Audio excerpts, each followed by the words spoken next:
La TVT au cœur de l'information.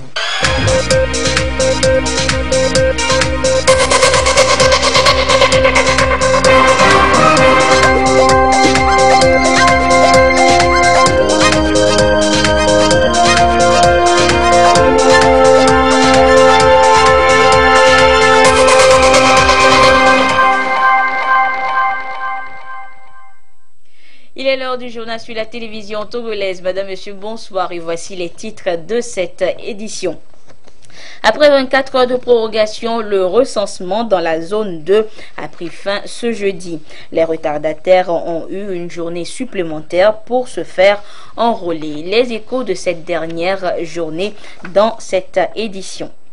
Et puis, le Togo et le Maroc unissent leurs forces dans le domaine de l'enseignement supérieur et de la formation professionnelle. Les jalons de cette coopération ont été posés cette semaine à travers un forum universitaire Maroc-Togo. À découvrir dans cette édition. Voilà pour les titres. D'abord, sachez que le Conseil des ministres s'est réuni ce jeudi au palais de la présidence de la République sous la conduite du chef de l'État, Faure Essozimna Gnazingbe. Nous vous proposerons dans le courant de cette édition le communiqué ayant sanctionné ce conseil. Et puis ce communiqué à présent. Il sera organisé demain 26 octobre 2018 sous le haut patronage de leurs excellences messieurs Nana Akufo-Addo et Faure Essozimna Gnazingbe, respectivement président de la République du Ghana et président de la République togolaise, et en présence du président de la commission de la CEDEAO. La cérémonie de remise et d'inauguration du poste de contrôle juxtaposé de Nwepé à Kano.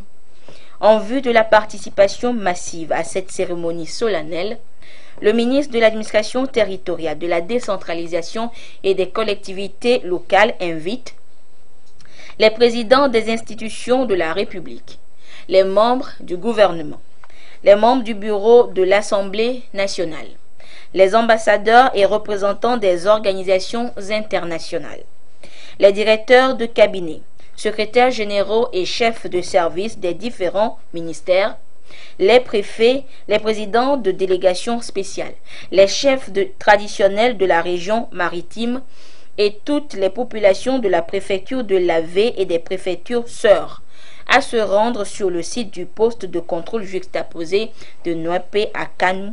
La mise en place doit être terminée à 8 heures précises. Signé le ministre en charge de l'administration territoriale, Payadoa Bopessi. Je vous le disais en titre, c'est fini pour la seconde phase des opérations de recensement au Togo. Depuis le 17 octobre dernier, les populations d'une partie des plateaux et de tout le septentrion étaient invitées à aller se faire délivrer leur carte d'électeur. Et avec 24 heures de prorogation, l'opération dans la zone 2 a pris fin ce jeudi. Les échos d'Atakpamé et Sokodé avec Silver Abdou et la marque Boudjouna. Dernières heures des opérations de recensement ici à Tapamé, dans la préfecture de Logou. La prorogation de l'opération d'une journée par la Commission électorale nationale indépendante CENI a permis aux retardataires de se faire enrôler pour jouir pleinement de leurs droits et accomplir leurs devoirs civiques et citoyens. C'est donc une satisfaction pour les uns et les autres qui ont profité de cette journée de 24 heures pour se faire régulariser afin de disposer eux aussi de cette pièce devant leur permettre de voter. J'ai pu établir ma carte et pour pouvoir faire le devoir civique, la date promise. Hier, vraiment, la journée était vraiment saturée. Les électeurs, comme ils ont appris, c'était la dernière journée.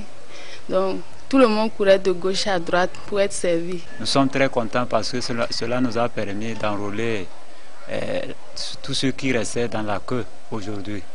Nous nous en réjouissons beaucoup. Plusieurs citoyens se sont donc prêtés à cet exercice depuis le démarrage de l'opération, ce qui a permis d'enrôler nombre d'électeurs dans la zone 2, comme ici au CRV de l'ENS d'Atapamé. Comme ça va finir aujourd'hui, c'est pour ça que j'ai choisi aujourd'hui pour venir faire la carte d'électeur, pour que moi aussi je puisse voter. Je viens de faire la carte d'électeur pour voter. Que ce soit à l'ENS, à Olacé, à 15 km d'Atapamé, en passant par Ntivou, les opérations de recensement se sont bien déroulées dans leur ensemble. Nous avons fait le tour de beaucoup de cantons. Nous pensons que cette opération est réussie.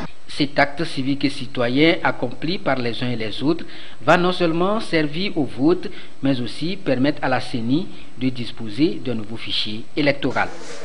Dernier jour du recensement dans la commune de Sokodé, les centres de recensement sont occupés par les opérateurs de saisie et les équipes techniques déployées pour l'opération. L'affluence du début se déplace à des passages irréguliers, ce qui démontre que la grande partie des personnes en âge de voter s'est fait enrôler. Que ce soit à l'EPP Pangalam, Koma, Tchawanda, le constat est le même. Effectivement, nous sommes au dernier jour aujourd'hui. Et ceux-là qui étaient les derniers là sont aujourd'hui terminés. Ils sont venus terminer le travail. Sinon actuellement, nous sommes là, on attend les derniers qui vont venir. Les premiers jours, on a eu vraiment d'affluence. Et ces deux derniers jours-là, aujourd'hui, on n'a pas eu tellement d'affluence. C'est hier vers la soirée qu'on a eu un peu d'affluence. Donc ce matin, on n'a pas eu tellement d'affluence. On remercie la population parce qu'on n'a pas eu de problème avec eux. On a fait tout vraiment dans l'ambiance et amiablement avec tout le comité qu'on a travaillé avec, les OPS et tout le monde. Et ceux qui viennent aussi pour le recensement, on n'a pas eu de problème avec eux. On remercie Dieu. Tout compte fait, le recensement dans la zone 2 a pris fin ce 25 octobre 2018. Tout citoyen en âge de voter qui ne s'est pas fait enrôler ne pourra pas choisir le candidat de son choix le 20 décembre prochain. Coup de sifflet final donc également dans la Kara et les savanes. Là aussi, les retardataires ont eu cette journée supplémentaire pour se faire enrôler. Constat de nos correspondants Nestor Mozo et Désiré Aloy. La Commission électorale nationale indépendante a prolongé d'une journée les opérations de recensement dans la zone 2 pour permettre à ceux qui n'ont pas pu se faire enrôler de rattraper leur retard. Dans la Commission électorale locale indépendante, Célie Koza, 2 cas de figure se sont présentés aujourd'hui dans les centres de recensement de vote. Dans certains CRV, notamment dans la commune de Kara, des gens continuaient par arriver. Vraiment, nous avons connu des affluences, et surtout de la part de nos jeunes militaires. Les recrues. L'affluence était vraiment forte. Il a fallu qu'on nous renforce en kit. Aujourd'hui, nous avons au total 8 kits pour notre CRV et c'est ça qui nous soulage. Nous pensons que jusqu'à la fin de la clôture, on aura satisfait tous ceux-là qui attendent. Quand je viens ici, les gens sont pleins. Je quitte, je vais à l'école. Aujourd'hui, je viens de l'école et je suis venu pour faire. Je veux voter pour que mon candidat que je choisis puisse réussir. J'avais voyagé, je viens d'arriver. On m'a dit c'est le dernier jour de venir très tôt. Et j'ai quitté en même temps pour venir. Le deuxième cas de figure a été observé dans les CRV de la périphérie de la commune et particulièrement dans ceux des zones rurales. Là, les opérateurs de recensement qui, dès les premiers jours, étaient débordés, ne le sont plus. C'est le CRV EPP Adjada. Nous sommes à 34 km de la ville de Kara. Ici, il y a assez de mobilisation dès les premiers jours. On a beaucoup d'affluence. Aujourd'hui, il n'y a pas. Pour le moment, on n'a pas reçu. Je crois que tout le monde serait satisfait. Aujourd'hui, les gens ne sortent pas en tant que tels. Et on espère que jusqu'à l'après-midi, il y aura satisfaction de notre part. Parce que si on a augmenté un jour, c'est pour que les retardataires viennent le faire. Donc on les attend toujours. C'est donc le tout dernier jour du recensement dans la zone 2. Les populations ont eu 9 jours pour se faire établir leur carte d'électeur. Le président de la Célie Koza a parcouru certains CRV. Il affiche un sentiment de satisfaction pour l'ensemble de l'opération dans son ressort territorial. Le recensement dans la préfecture de la Koza s'est très bien passé. Nous n'avons presque pas connu d'incident. La population était sortie nombreuse, donc il y avait une forte mobilisation. Et je crois que le dispositif technique qui a été mis sur pied pour faire ce recensement aussi a répondu. Du coup, nous pensons que le bilan est de façon globale satisfaisant. Pour cette opération d'enrôlement, 179 centres de recensement ont été ouverts dans la Koza avec 242 commissions de listes et cartes. Prolongé d'un jour, le recensement électoral tire à sa fin dans la zone 2. Les retardateurs encore nombreux dans les CRV pour se faire établir la carte d'électeur. Je suis là pour le recensement électoral Aujourd'hui, c'est le dernier jour, je suis venu ici dans la queue pour passer à l'opération. Tout se passe bien ici à Dapaon. Les techniciens sont rapides, ils font de leur mieux. Dans ce moment, je vais obtenir ma carte. Nathalie, elle autre, vient d'obtenir sa carte et entend aller voter librement le jour du scrutin. Je suis en carte que je suis venu pour faire ma carte. Très content. Aujourd'hui, c'est le dernier jour. On est mobilisé, on est sorti massivement pour faire nos cartes, pour aller faire les élections. J'ai reçu ma carte dans ces derniers jours-là. Je suis très fier, très content. Très content. Avec cette carte, j'irai faire mon vote. Au CRV du centre Cornevin, chacun attend son tour. Dans la main, la fiche des coordonnées. Jean-Marie, lui, vient d'achever le circuit. Voilà, c'est le dernier jour de recensement dans la zone 2. Moi, je viens d'avoir ma carte.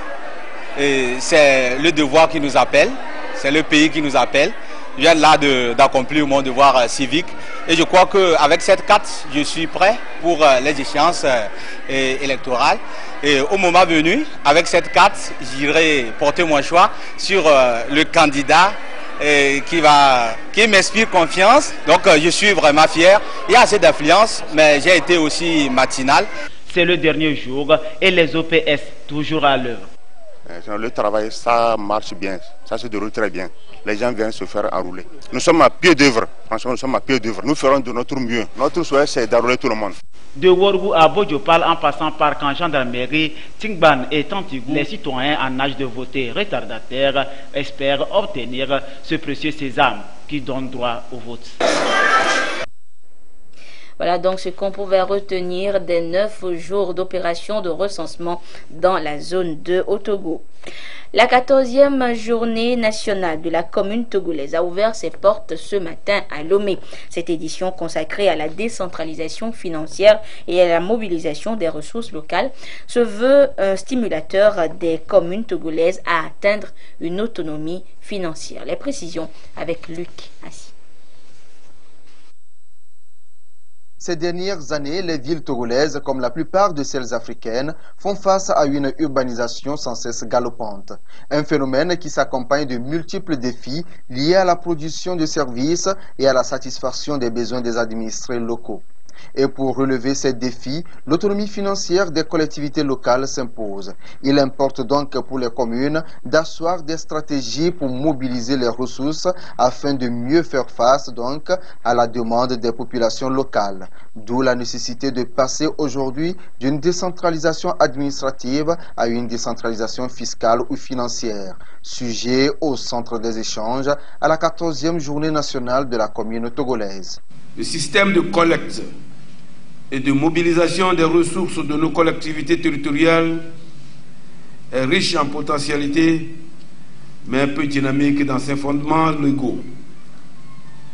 C'est pourquoi nous saluons de vive voix les dernières mesures prises par le gouvernement togolais pour compléter et accompagner la loi sur la décentralisation et le cadre juridique en matière de mobilisation des ressources, notamment le fonds d'appui aux collectivités territoriales, les partenaires publics-privés et le climat des affaires, pour ne citer que cela. La journée nationale de la commune togolaise est la manifestation consacrée à la célébration de la solidarité entre les collectivités locales togolaises qui leur permet d'échanger et de partager les expériences entre elles et avec les collectivités sœurs de la sous-région ouest africaine, les partenaires au développement et les autres acteurs publics et privés, ainsi que ceux de la société civile intéressés par la chose communale. L'importance des revenus locaux dans la gestion de la municipalité n'est plus à démontrer.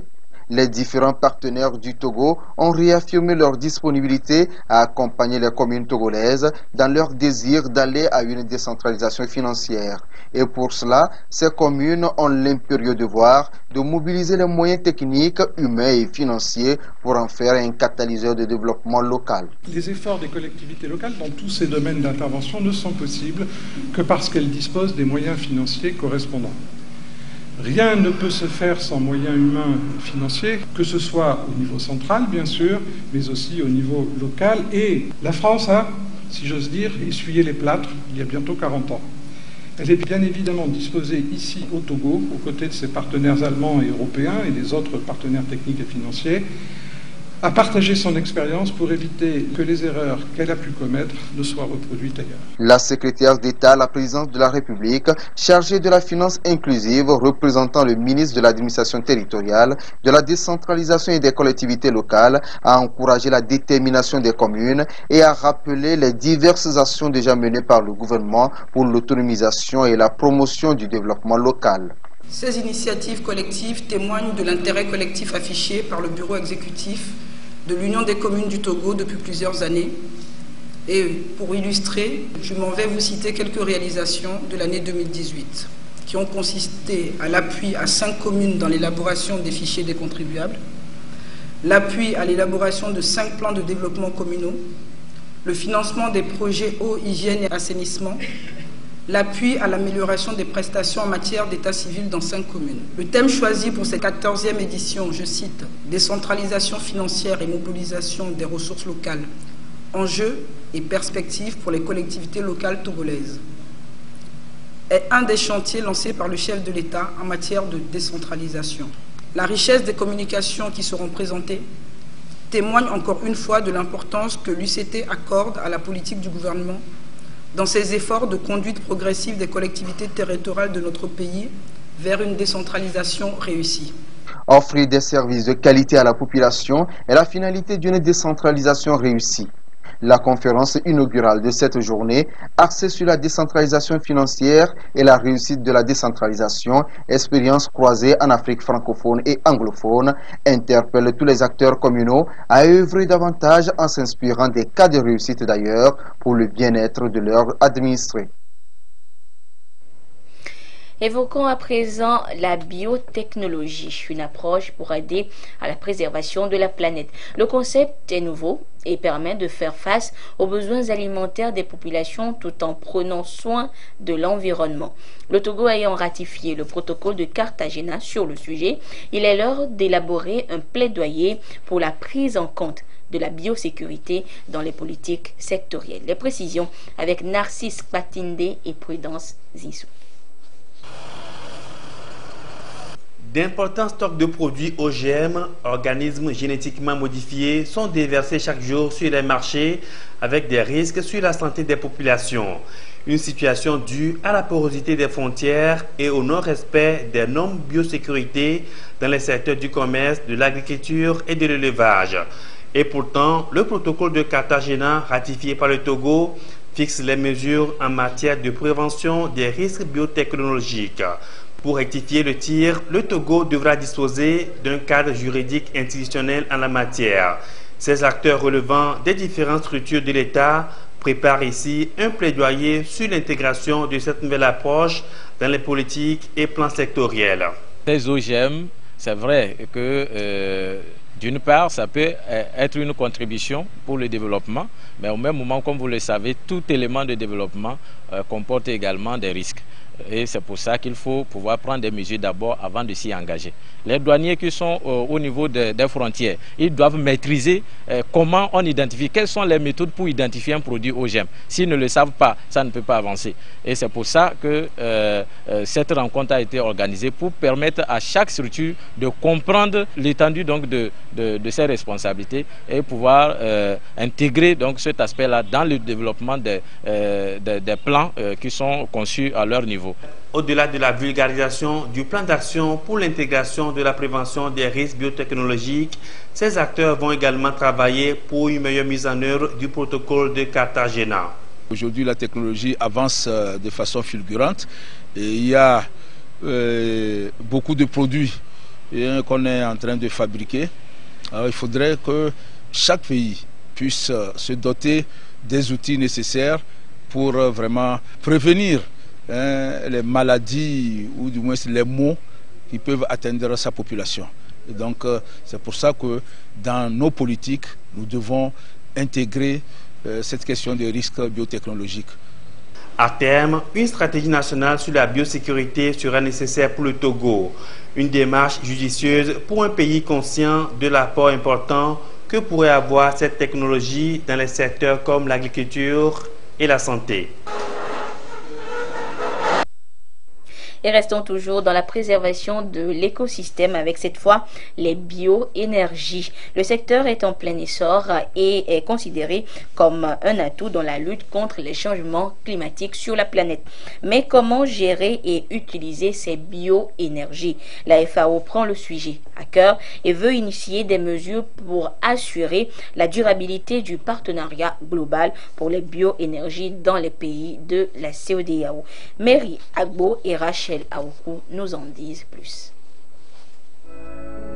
Pour une lutte efficace et durable contre les changements climatiques, les regards se tournent vers les bioénergies.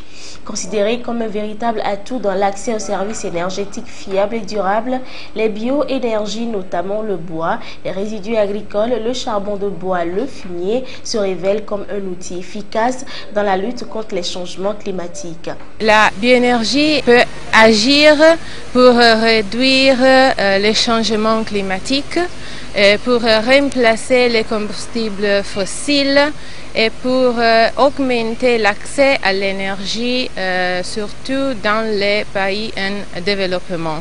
Et la bioénergie peut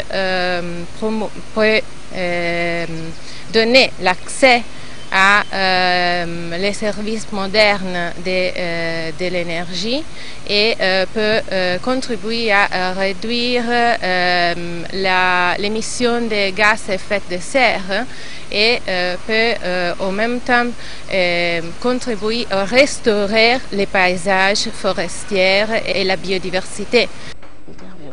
Pour donc assurer la durabilité de cette ressource et une meilleure exploitation dans l'espace CEDEAO, les différents acteurs impliqués renforcent leurs capacités sur la politique régionale de la CEDEAO sur les bioénergies.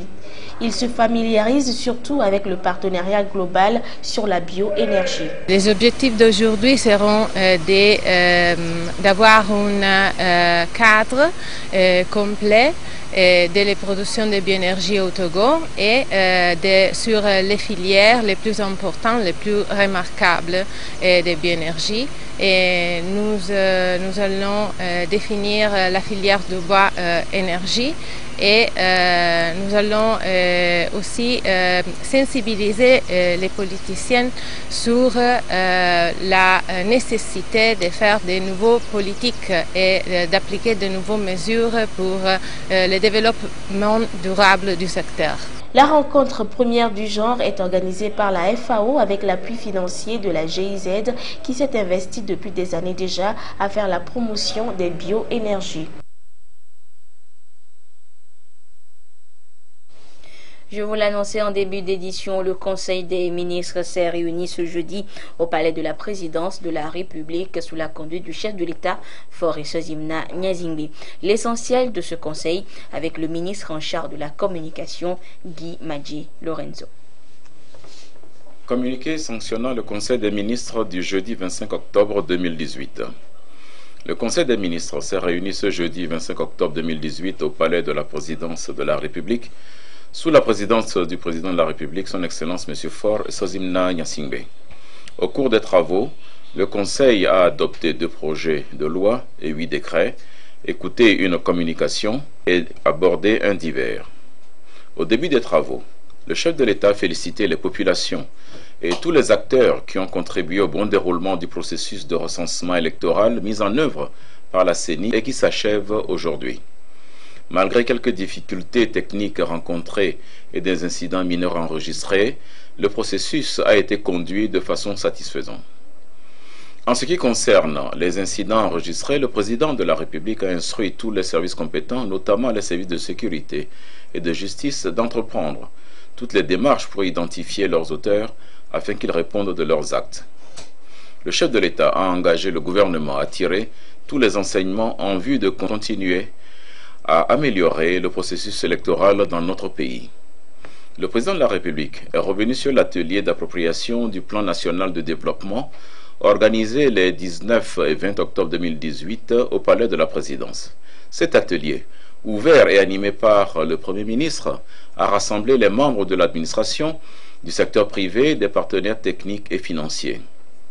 Au cours de cet atelier d'appropriation, Une communication relative au 3e forum de coopération sino-africain, FOCAC, tenu à Beijing du 2 au 4 septembre 2018, a été présentée aux participants en présence de son Excellence Monsieur l'ambassadeur de la République populaire de Chine au Togo.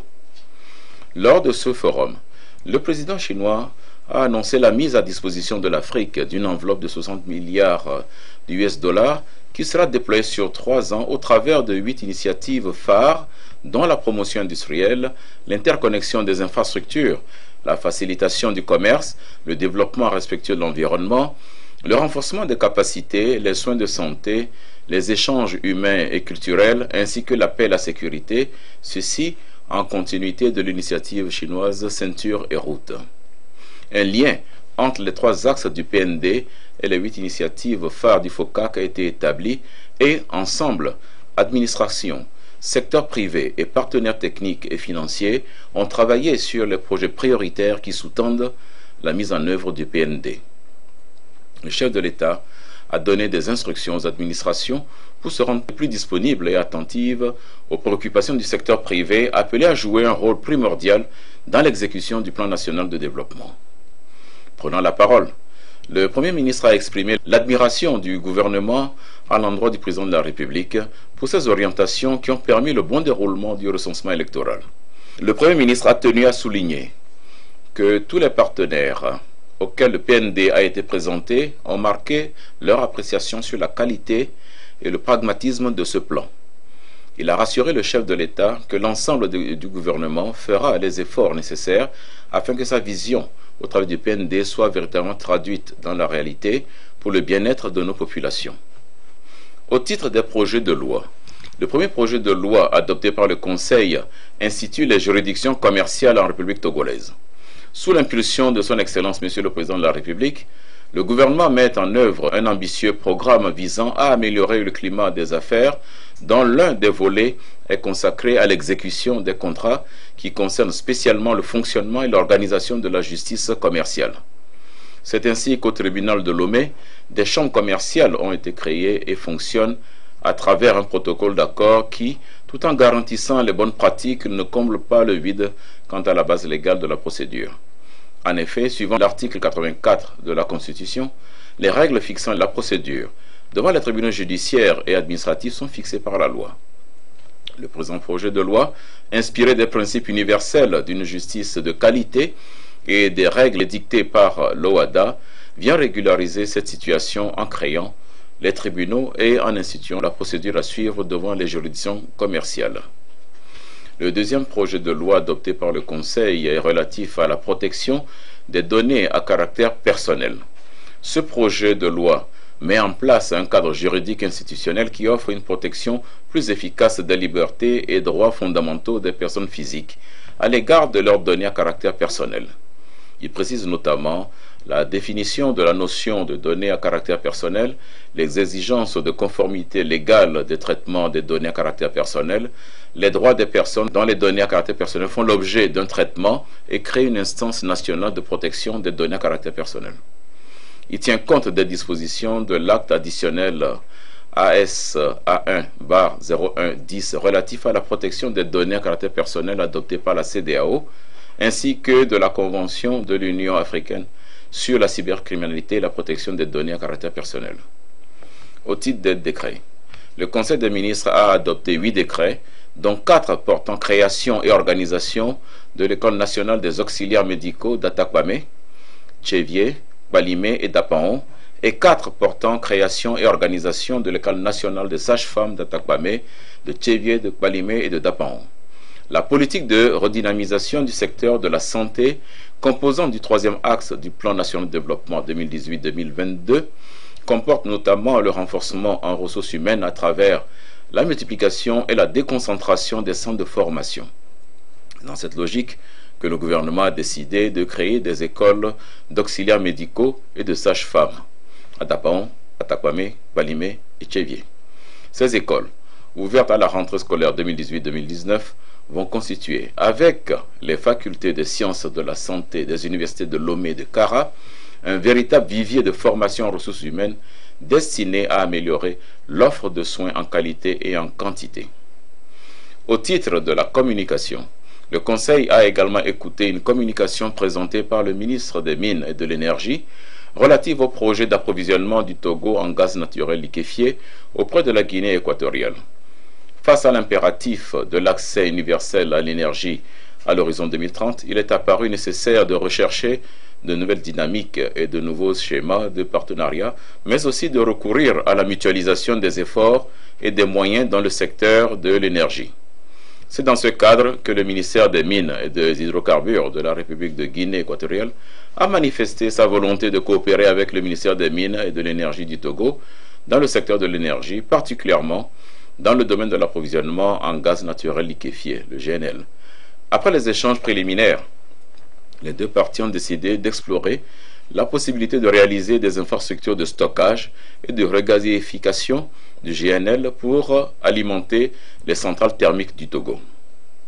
Au titre des divers, dans les divers, le Premier ministre a convié les membres du gouvernement à la cérémonie d'inauguration du poste frontalier juste apposé de Noépé, le vendredi 26 octobre 2018, en présence de leurs excellences, messieurs les chefs d'État du Togo et du Ghana.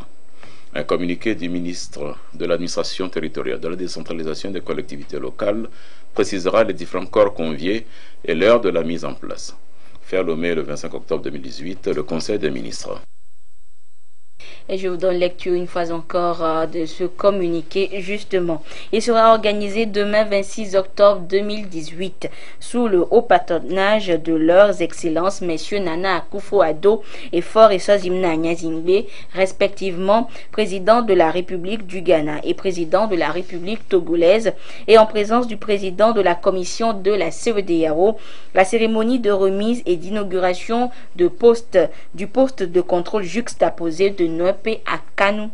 En vue de la participation massive à cette cérémonie solennelle, le ministre de l'administration territoriale, de la décentralisation et des collectivités locales invite les présidents des institutions de la République, les membres du gouvernement, les membres du bureau de l'Assemblée nationale, les ambassadeurs et représentants des organisations internationales, les directeurs de cabinet, secrétaires généraux et chefs de service des différents ministères, les préfets, les présidents de délégations spéciales, les chefs traditionnels de la région maritime et toutes les populations de la préfecture de la Baie et des préfectures sœurs à se rendre sur le site du poste de contrôle juxtaposé de Noépé à Kano.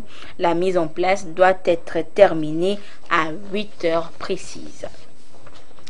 La 7e édition du Salon international de l'agriculture et de l'agroalimentaire de Lomé-Sialo a ouvert ses portes cette semaine.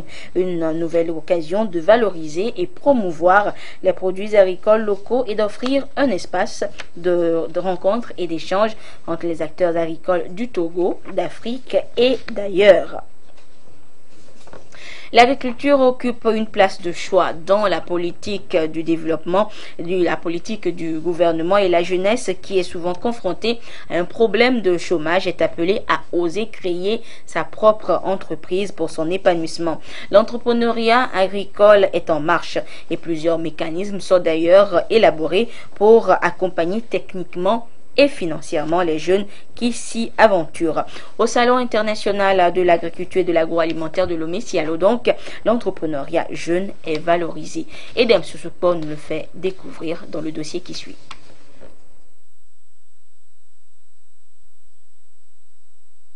L'entrepreneuriat jeune prend de plus en plus de l'ampleur au Togo. Les mécanismes d'appui aux jeunes se multiplient pour les inciter à s'auto-employer. L'agriculture est un secteur qui, ces dernières années, intéresse les jeunes et les femmes. Au niveau de Inades Formation, par exemple, l'agro-industrie des jeunes est soutenue de diverses manières. Il y a des formations qui se font à l'intérieur des projets. Donc ça veut dire quoi? On identifie des jeunes qu'on regroupe et on les forme sur des sites bien donnés, pas obligatoirement dans un centre, parce que c'est vrai, ça dépend de la pensée qui gouverne la formation. Donc vous voyez, ça peut être des formations ponctuelles parce que le besoin est focalisé sur des aspects bien spécifiques.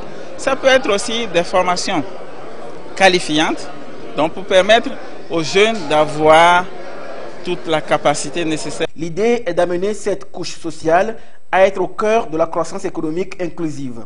Au titre des projets d'appui à la jeunesse, le PAEJ-SP, projet d'appui à l'employabilité et à l'insertion des jeunes dans les secteurs porteurs. Présent au 7e Salon international de l'agriculture et de l'agroalimentaire de Lomé, les responsables du mécanisme disent avoir déjà touché plus de 14 000 jeunes dans le secteur agricole. Le projet développe ce que nous appelons l'approche chaîne de valeur. À ce jour, nous allons dire que cette approche permet d'attirer beaucoup de jeunes. Le projet a pour objectif d'atteindre durant les 5 ans de sa mise en œuvre de pouvoir insérer 20 000 jeunes. Mais je vous dis rien que pour la première année d'exercice, nous avons pu insérer rien que dans le maillon de la production agricole plus de 14 000 jeunes qui fournissent de la matière première à plus de 11 entreprises que nous accompagnons à ce jour. L'implication des jeunes en matière agricole se passe bien, mais il se pose aujourd'hui le problème d'accès à la terre. La question de l'accès de la terre aux jeunes est une question assez épineuse parce que je me rappelle bien que nous avions par le passé travaillé avec le PNUD à identifier effectivement des jeunes qui doivent suivre des formations et bénéficier d'appuis financiers pour travailler la terre et même aller à la transformation. Mais la question qui s'est posée ou bien à laquelle on a fait face, c'est l'accès à la terre. Aujourd'hui, on se rend compte qu'il y a un bradage massif de la terre et donc les familles ont peur aujourd'hui de laisser la terre dans les mains des jeunes. Et comme c'est une propriété collective, il faut la protéger. Le gouvernement reste convaincu que grâce aux différents fonds incitatifs mis en place, l'entrepreneuriat agricole des jeunes a de beaux jours devant lui. Si on continue à travailler sans assurer les arrières, ça veut dire qu'on ne construit pas dans la durabilité. Et donc le gouvernement est en train de tout mettre en place, que ce soit l'agriculture vivrière, production animale, halieutique, pour que les jeunes puissent bénéficier de tout ce qu'il faut pour se développer et être incités à aller dans l'agriculture. On se souvient encore du tracteur que Logo Concept a mis en place en dehors de ces autres machines, le foufou mix par lequel il a commencé et il va loin. Il y a également des appuis, Gema Concept par exemple, pour toujours dans la réduction de la pénibilité du travail. Quand on a fait la courge, plutôt que de passer son temps à décortiquer cette courge-là un à un, il a mis en place une machine qui permet de sortir directement le sésame, de décortiquer. Il y a également la promotion pour encourager les jeunes à faire des services, notamment les jeunes côte-pâte pour la transformation et la valorisation des produits agricoles. Ça va au-delà. On a parlé récemment du MIFA, le mécanisme incitatif de financement du secteur agricole. Les jeunes sont donc invités à saisir les opportunités qui s'offrent donc à eux pour recevoir des soutiens multiformes existants. Éducation à présent avec la fin ce matin du forum interuniversitaire Maroc-Togo. Durant 4 jours, les experts des 2 pays ont posé les bases d'un accord cadre de coopération universitaire entre notre pays et le royaume chérifien dans les domaines de l'enseignement supérieur et de la formation professionnelle. Les détails dans ce compte rendu de Chaz Nampaga. L'axe Lomé-Rabat se consolide d'un cran dans le domaine universitaire avec la tenue de ce forum. Ces assises de 4 jours ont permis d'asseoir les bases d'une coopération universitaire fructueuse, mutuellement bénéfique entre le Togo et le Royaume du Maroc. Une coopération sud-sud axée sur le renforcement de la mobilité des étudiants et des enseignants, les échanges d'expériences, des meilleures pratiques et des résultats des recherches. C'était également une occasion d'études prospectives pour les écoles, instituts d'enseignement supérieur et universités aussi bien publiques que privées des 2 pays. Nous avons eu des rencontres B2B qui ont permis donc de voir la perspective de nouveaux partenariats entre les institutions privées marocaines et les institutions privées togolaises. Il y aura des échanges d'étudiants. Certains étudiants pourront aller peut-être faire pendant un semestre une immersion dans le milieu éducatif marocain. hein, et cela c'est vraiment enrichissant pour l'apprenant, vous savez, dans un parcours d'avoir une expérience à l'international. On a relevé des axes de partenariat dans le domaine de la formation, à ce qui concerne le domaine d'hydraulique. Et ça c'est très important pour nous, puisque je fais partie d'une grande école dans le domaine spécialisé dans le domaine d'hydraulique au Maroc. Pour cette ultime séance, les deux parties ont salué l'excellence des liens d'amitié qui existent entre le Togo et le Maroc. Elles ont souligné la justesse du choix du roi du Maroc et du chef de l'État, Faure Essozimna Gnazingbe, de faire de l'éducation et du développement du capital humain un levier majeur de la croissance économique de leur État respectif. On a pu savoir qu'il y a une volonté politique de développer de la part du Maroc et de la part de la République togolaise de développer ce partenariat et de faire de l'éducation un vecteur de développement et de coopération entre nos deux pays. Nous avons également mis en évidence la volonté des responsables des universités, que ce soit publiques ou privées des deux pays, de concrétiser cette volonté politique et nous espérons que ce partenariat va s'inscrire dans la durée et qu'il y aura d'autres forums dans l'avenir. Qu'il s'agisse de l'intégration du numérique dans la pédagogie universitaire, de la coopération sud-sud entre les universités privées. Cette rencontre a permis à nos deux pays de baliser de nouvelles voies pour l'avenir. Ça pose les bases du renforcement d'une coopération déjà existante entre les deux pays. Les échanges se sont focalisés sur la coopération partenariat, convergence vers un développement durable et inclusif et le capital humain, source de valeur et de performance. Un accent particulier a été mis sur la problématique de l'éducation comme vecteur de développement de la coopération sud-sud. La deuxième édition de ce forum interuniversitaire est prévue au Maroc. Jeudi, et nous retrouvons notre ami de tous les jeudis, Claude Ama, pour la dernière page des sports de ce mois d'octobre. Claude, bonsoir. Bonsoir. Heureux de te retrouver dans un nouveau décor. Le plaisir est partagé. Et Claude, rien que du football au menu ce soir, et nous démarrons par la conférence de presse organisée par la responsable de la société Sportback relative à la première édition du tournoi de détection prévu dans notre capitale Lomé. Cette première édition, qui va se dérouler du 15 au 17 novembre au stade d'Ablogame, est organisée par la société d'agents de joueurs Sportback basée en France et destinée aux jeunes Togolais de 16 à 21 ans. Des précisions avec Tiens Putba qui a assisté à la conférence de presse vendredi.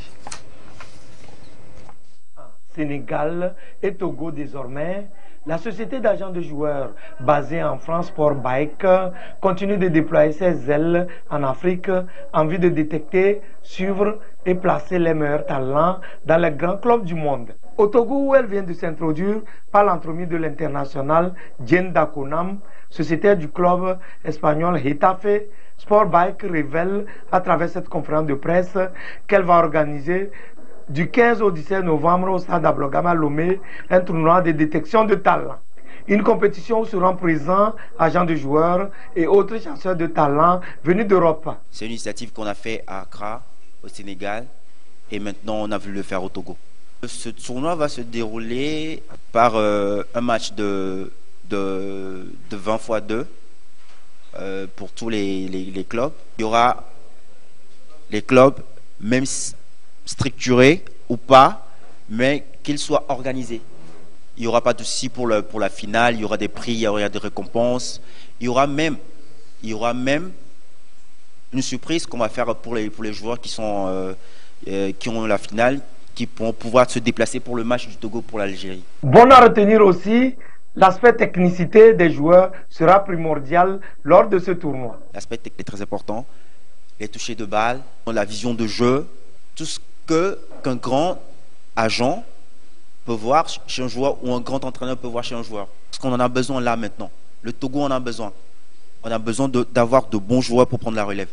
Donc il y aura un truc vraiment fin là-dessus par rapport au talent des joueurs. Donc je précise que c'est pourquoi on a demandé au club de nous amener leurs plus bons joueurs. Au tournoi de détection de la société d'agents de joueurs Sportback, 16 clubs de jeunes de 16 à 21 ans sont attendus. Et Claude, après la salle, place à la pelouse avec la 4e édition du tournoi de la Renaissance de Cloto qui a connu son apothéose le 12 octobre à Paligny. En finale, sur la pelouse du grand stade de Palimé, ce sont les Swallows de Lomé qui sont allés dicter leur loi à Renaissance de Yokele à la suite de l'épreuve des nerfs 4-2 temps réglementaire, un but partout. Aflim Johnson pour le résumé. Après 2 mois de spectacle, l'heure avait sonné le 14 octobre 2018 pour connaître la meilleure des 20 équipes participantes à la 4e édition du tournoi Renaissance Cloto. Pour ce faire, Swallows de Lomé, habillé en blanc, rayé d'orange, et son adversaire, Renaissance de Yokele, paré de bleu, devait se départager. Une finale à l'entame très équilibrée, marquée d'abord par la bataille en milieu de terrain, puis des velléités de part et d'autre. C'est Swallows qui est plus chanceux à ce jeu, avec l'ouverture du score dès la 16e minute, grâce à Moses Elijah. Blessés par ce coup, les Bleus de Yokele étaient décidés. Les choses ne devaient donc pas en rester là. Et à force de presser Swallows, Renaissance parvient finalement à trouver la faille par l'entremise d'Alfred Okain. L'égalité est rétablie avant la pause. Renaissance 1, Swallows 1. La seconde période, tout aussi animée que la première, ne verra malheureusement pas les filets trembler. Les deux formations s'en remettent alors à la providence à travers une séance de tir au but qui sourit à Swallows 4-2. L'association Afrique Terre de Culture, porteuse de l'initiative, et ses partenaires peuvent donc s'estimer fiers du travail abattu. Tout s'est bien passé, sans couac, sans violence.